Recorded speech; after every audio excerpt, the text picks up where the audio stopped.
Alhamdulillah wa salatu salam ala Rasulullah. Nous avons vu la dernière fois le colonel Lucien de Montagnac. Avant cette vidéo, nous avons développé évidemment les fatwas de la trahison, dont le principal instigateur a été l'espion Léon Roche. Ce Léon Roche qui était conseiller de l'émir Abdelkader avant 1939, avant de prendre la fuite, avant de déserter et de se rendre à Oran sur un cheval que lui a offert l'émir qui s'appelait Selm, après l'encerclement de la Zaouia de Ain Madi.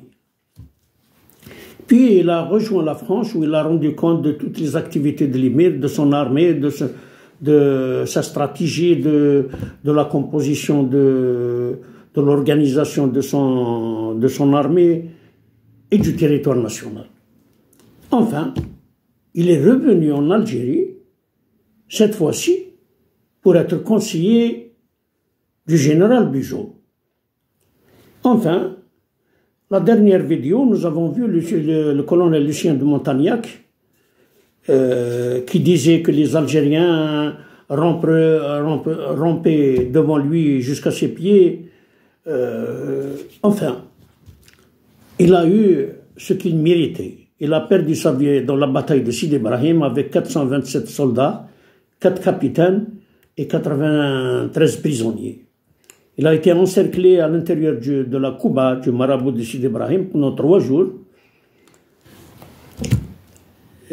Pendant cette durée, l'émir lui a fait boire, enfin c'est lui-même qui a bu son urine mélangée à de la bente, une herbe, à l'époque que les colons utilisaient pour obtenir un liqueur qui s'appelait la bente. Aujourd'hui, nous allons entamer une autre bataille à la suite de la dégradation des relations diplomatiques de notre pays avec la France. Et la principale cause, un sinistre sire qui prenait tout son temps, du matin jusqu'au soir, à insulter, à dénigrer notre pays. Au lieu de s'occuper de ses affaires internes, parce qu'il est responsable des affaires internes à la France, comme ministre de l'Intérieur, lui, il a pris la décision de s'attaquer à l'Algérie dans un but électif, bien connu. Il envisage d'être le président des LR, des Républicains, sur le dos, en dénigrant notre pays et les Algériens en particulier. Donc, j'ai choisi cette bataille, la bataille de Sidi Aïd, à côté de Boufarik, à l'est de Boufarik. Elle a eu lieu contre une compagnie de notre grand combattant Cheikh Benzamoum et une compagnie de l'armée française commandée par un capitaine. Elle a eu lieu le 25 novembre 1830, plus du marabout de Sidi Aïd, à l'est de Boufarik,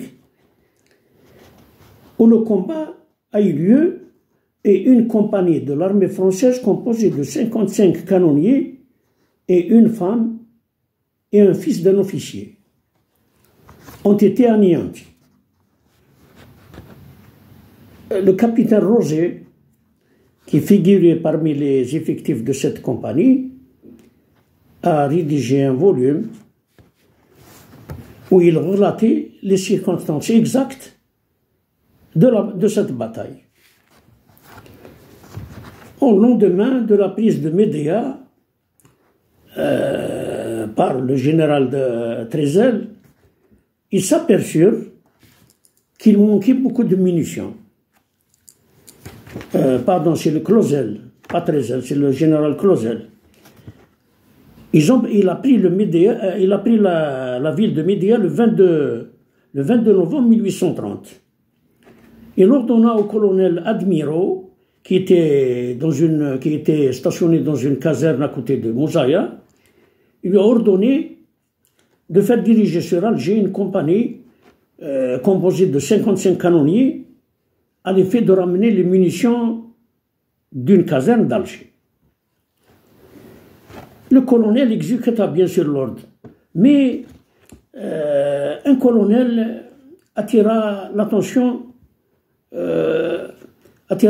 du général pour lui dire c'est exposer la compagnie à un danger particulier parce qu'il y a beaucoup de mouvements dans ce secteur. Comme le général il avait donné ordre, il a demandé à ce qu'on exécute cet ordre. Il lui a dit, bon, puisque vous ne m'êtes utile à rien, donc n'en parlons plus. Il a manifesté son mécontentement. Bon, le colonel a désigné un capitaine qui s'appelait Esno comme chef du détachement de ces canonniers qui devaient se présenter au commandant Legrand pour lui remettre 100 caisses de 2000 cartouches chacune, qui seront chargées sur les chevaux des hommes. Au retour, ils seront escortés par un bataillon de Médéa. Le 26 novembre, au retour de Médéa, le général Bertheuzen a pris le combat de Sidi Aïd. Et le carnage sanglant de cette bataille.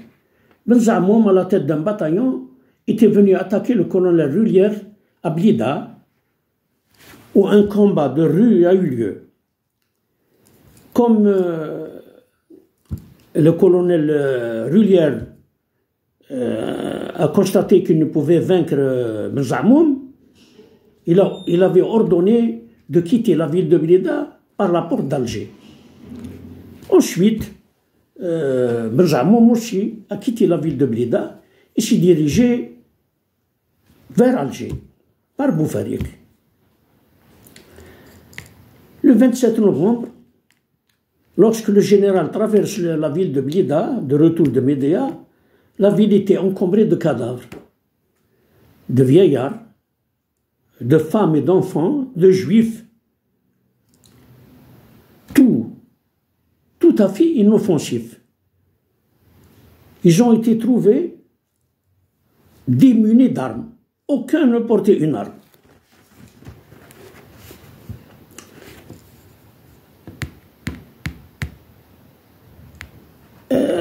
Cette compagnie, le 28 novembre, le général Boyer se rendait sur les lieux à Sidi Aïd, où il alla camper. Avant d'arriver au point convenu, un spectacle d'horreur s'offrit à ses yeux. Des corps tout nus et mutilés gisaient sur son chemin.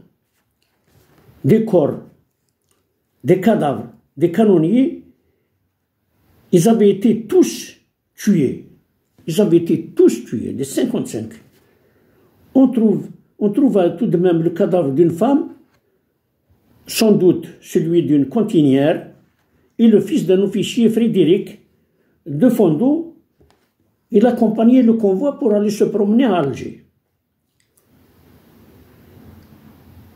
Le 24 novembre 1832, le duc de Rovigo écrivait au ministre de la Guerre dans ces termes: j'ai donné ordre de venger les 55 soldats. Et le 20 janvier 1833, il annonce la condamnation à mort de l'Arbi Ben Moussa, le chef de la tribu de Sidi Aïd. Voilà la guerre que menaient les soldats français contre le peuple algérien. Puis, il ne manquait pas de nous dire qui nous ont ramené la civilisation. C'est celle-là, la civilisation dont il parlait. Benzamoum avait rejoint sa région du côté de Tizi Ouzou après avoir pris les armes et l'habillement de tous ces soldats qui sont morts au combat. De son côté, le chef de tribu Benzamoum, il n'avait perdu aucun de ses éléments. Les corps ont été trouvés dénudés. Donc il a pris armes, chevaux et habillement. Voilà la civilisation que ces militaires français nous ont ramenée. Bonsoir, à la prochaine.